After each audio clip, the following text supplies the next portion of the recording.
बिस्मिल्लाहिर्रहमानिर्रहीम। हमने स्टार्ट किया था 9th क्लास की फ़िज़िक्स चैप्टर नंबर 2 काइनेमेटिक्स, जिसमें हमने लास्ट टाइम डिस्कस किया था scalar and vector physical quantity. In scalar वो क्वांटिटीज़ जिनकी डिस्क्रिप्शन समझने के लिए हमें सिर्फ़ और सिर्फ एक मैग्नीट्यूड की ज़रूरत होती है, और वेक्टर वो फिज़िकल क्वांटिटी जिनकी डिस्क्रिप्शन समझने के लिए हमें मैग्नीट्यूड के साथ साथ एक डायरेक्शन की भी ज़रूरत होती है। अब अगर वेक्टर को डिस्क्राइब करने के लिए, इनको लिखने के लिए हमें डायरेक्शन की ज़रूरत होती है, तो वेक्टर को हम रिप्रेजेंट किस तरह करेंगे। यानी आज का टॉपिक है हमारा रिप्रेजेंटेशन ऑफ वेक्टर, कि वेक्टर को हम किस तरह रिप्रेजेंट करेंगे। Vector are represented by two ways. Vector को हम दो तरीक़ों से रिप्रेजेंट कर सकते हैं। Number first, symbolical representation. Symbol कहते हैं इलामत, निशान को, कि हम अगर वेक्टर को निशान के तौर पर, इलामत के तौर पर हम डिस्क्राइब करेंगे, लिखेंगे, तो किस तरह इनको रिप्रेजेंट करेंगे। और फिर symbolically a vector is represented by two ways. Symbolically भी दो तरीक़ों से हम लिख सकते हैं। यानी वेक्टर को रिप्रेजेंट करने के लिए दो किस्म की सिंबल इस्तेमाल होती है। Number first, by a simple face letter with an arrow above और बिलो इट। एक सिंपल फेस लेटर से, यानी आम जो हम लिखाई करते हैं, जो अल्फाज लिखते हैं, वर्ड लिखते हैं, इसको हम कहते हैं सिंपल फेस लेटर।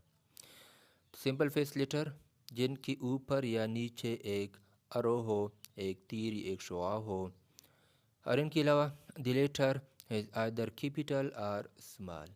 जो लेटर, जो हरूफ हम लिखते हैं वेक्टर को रिप्रेजेंट करने के लिए, वो कैपिटल यानी बड़े हरूफ भी हो सकते हैं और स्मॉल छोटे हरूफ भी हो सकते हैं। जिनकी एग्ज़ाम्पल नीचे दिया गया है कि फॉर एग्ज़ाम्पल ए है, कैपिटल है, इनके ऊपर आरो। बी कैपिटल है, इनके ऊपर arrow. B small face letter, small है, स्मॉल लेटर है, इनके ऊपर आरो। और इनके अलावा डी है, स्मॉल लेटर है, इनके नीचे है। इस तरह डी कैपिटल और इसकी ऊपर। तो इन मुख्तलिफ़ तरीक़ों से स्मॉल भी हम लिख सकते हैं और कैपिटल भी लिख सकते हैं, और ऊपर भी लिख सकते हैं और नीचे भी लिख सकते हैं। तो इस तरीके से हम जो रिप्रेजेंटेशन करते हैं, इसको हम कहते हैं सिंबॉलिकल रिप्रेजेंटेशन।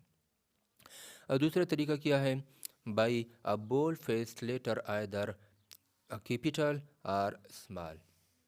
यही वर्ड्स, यही लेटर अगर हम लेके, लेकिन बोल्ड फेस लेटर की सूरत में, तो बोल्ड फेस लेटर किस तरह लिखी जा सकती है।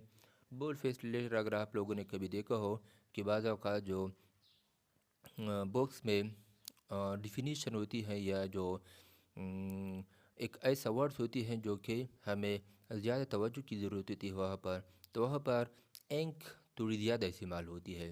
वो अल्फाज, वो लाइंस या वो पैराग्राफ ज़्यादा हमें दिखाई देता है। इनकी मुठाई भी बड़ी होती है और इनके अलावा इनकी इंक भी ज़्यादा इस्तेमाल होती है।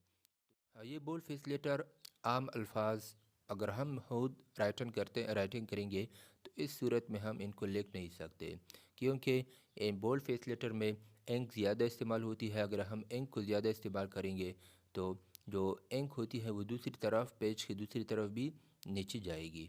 इसलिए ये बोल्ड फेस लेटर उस सूरत में हम इस्तेमाल करेंगे अगर हम कोई चीज़ लैपटॉप या कंप्यूटर से प्रिंट करेंगे। प्रिंट होने की सूरत में ये बोल्ड फेस इस्तेमाल होती है।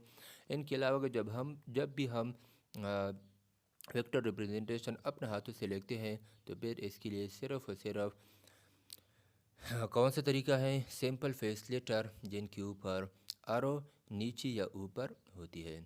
अब दूसरा तरीका है ग्राफिकल रिप्रेजेंटेशन। इसको हम डिस्कस करते हैं कि ग्राफिकल रिप्रेजेंटेशन किस तरह हम ए वेक्टर को रिप्रेजेंट करेंगे। रिप्रेजेंटेशन ऑफ वेक्टर के लिए हमने फर्स्ट मेथड पढ़ा कि vector can be represented by symbolic representation. आज दूसरा मेथड है ग्राफिकल रिप्रेजेंटेशन, कि ग्राफिकली हम एक वेक्टर को किस तरह रिप्रेजेंट करेंगे। Graphically a vector is represented by a straight line having an arrow head at its one in. Graphically अगर एक वेक्टर को हम रिप्रेजेंट करेंगे, लिखेंगे, तो ये इसके लिए एक स्ट्रेट लाइन होगा और स्ट्रेट लाइन एक ऐसा स्ट्रेट लाइन जिसके एक सिरे पर एक एंड पर एक एरो हेड होगा, यानी तीर का निशान होगा। यानी ग्राफिकली वेक्टर को हम एक स्ट्रेट लाइन से रिप्रेजेंट करते हैं और स्ट्रेट लाइन के एक सिरे पर तीर का निशान एरो हेड होगा। इनके अलावा the length of the line gives us magnitude of the vector. Line का जो लेंथ होगा वो हमें मैग्नीट्यूड देगा, वेक्टर की मैग्नीट्यूड हमें शो करेगा कि जितनी इसकी लेंथ होगी लाइन की उतना ही वो हमें मैग्नीट्यूड शो करेगा। इन मैग्नीट्यूड के बारे में इंफॉर्मेशन देगा कि इसकी मैग्नीट्यूड इतनी है। इनके अलावा head of the arrow show the direction, और जिस डायरेक्शन में तीर का निशान होगा, एरो हेड होगा, वो इस वेक्टर की डायरेक्शन होगी। इनके अलावा the starting point is tail is called tail. Vector की जो स्टार्टिंग पॉइंट होती है जहाँ से तीर का निशान वेक्टर जो है वो स्टार्ट होता है, इसको हम कहते हैं tail of the vector. And ending point is called head of the vector, और जहाँ पर वेक्टर ख़त्म हो जाता है फिर इसको हम कहते हैं head of the vector. For example ये एक वेक्टर हमने ड्रा किया है जो कि पॉइंट ओ से स्टार्ट है और पॉइंट ए तक एंड हो चुका है। अब यहाँ पर पॉइंट ए जो है इसको हम कहते हैं टेल ऑफ द वेक्टर। इस वेक्टर की जो पॉइंट ए है, पॉइंट ए को हम कहते हैं टेल ऑफ द वेक्टर, और पॉइंट ए जो है ये पॉइंट ए को हम कहते हैं हेड ऑफ द वेक्टर। अब पॉइंट ओ से लेकर पॉइंट ए तक जितनी इसकी लेंथ होगी, फॉर एग्जांपल ये 2 सेंटीमीटर है तो 2 सेंटीमीटर इसका मैग्नीट्यूड होगा। और ये डायरेक्शन में ये तीर का निशान है, इस डायरेक्शन में यही इसकी वेक्टर की डायरेक्शन होगी। यहाँ पर अगर हम देख सकते हैं कि इस वेक्टर की डायरेक्शन किस तरफ है, नॉर्थ की डायरेक्शन है, नॉर्थ डायरेक्शन में है। इसका मतलब कि इस वेक्टर की जो डायरेक्शन है वो किस डायरेक्शन में है, वो नॉर्थ डायरेक्शन में है। तो इस तरीके से हम वेक्टर को रिप्रेजेंट कर सकते हैं by 2 ways, symbolical representation and graphical representation. उम्मीद रखता हूँ आप लोगों की इसकी समझ आई होगी। अगर वीडियो पसंद आ जाए तो वीडियो को शेयर कीजिए और चैनल को सब्सक्राइब कीजिए। Thank you.